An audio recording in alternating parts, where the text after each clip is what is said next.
Probably, I played 3 years, played in the Montreal Expos organization, and played with some guys that are now in the Hall of Fame. Sure. Randy Johnson, Larry Walker, and as far as learning about the game, and a lot of these kids don't know it, but it's pretty much a job, It's you're waking up, you're going to the field, you're taking BP, you're weightlifting or whatever, and you're getting ready for game that night. So I was introduced to it and quickly realized, this is not just a game, even though it is. It was a job. So that part of it kind of got me more organized into, how the game worked and what it took to develop skills and improve skills and all that.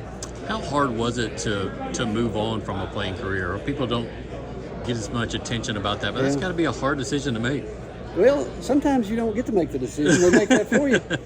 My last year, I was playing at West Palm, and I'm 22 years old, and my mom worked at UT, and I knew I could get into UT or take classes from UT and get discounts.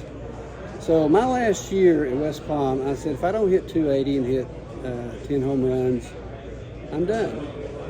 And looking back on it, I wish I'd played one more year because, back then it was a cycle where a lot of teams were catcher hungry. There wasn't a lot of good catchers around. And that was the one thing I was good at was catching. If they could have, they had a DH for me probably, but the hitting was always my weak part.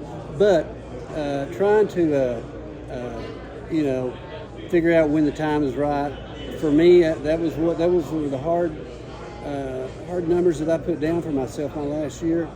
And I hit 246 and hit 7 home runs. And I went home that summer and I was done.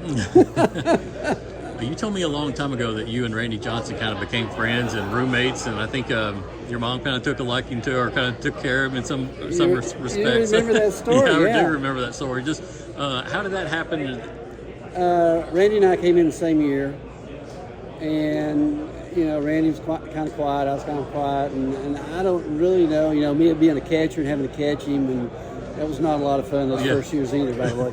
But we just kind of connected there, and we had the same likes in music, and kind of let's go out to eat. And one thing led to another, and we actually roomed together for a couple of seasons.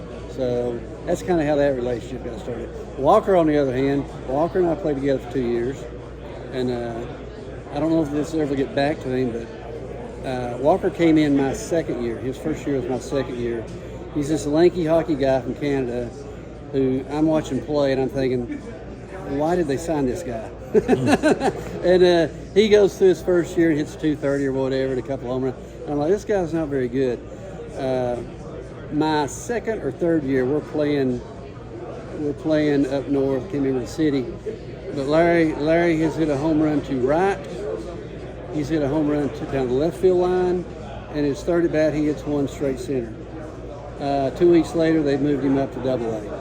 So Larry took off from that point, and I realized, well, maybe I'm not that good of a judge of talent after predicting that with Walker. But he's a Hall of Famer. It says itself.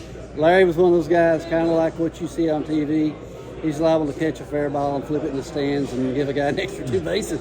He was kind of goofy like that. Great guy though. So a lot of good memories on those guys. And so seeing them up close, and this is a conversation we have with a lot of people around here. Had a lot of great players come through the area, play in college, and some in the pros. What separates those guys from becoming just minor league guys, or guys that can make it to the pros and be elite? There's got to be a mental drive. There has to be a mentality that you're not going to be stopped. That's your goal, and that's what you want to do. And that may be what separates a lot of them. I don't know.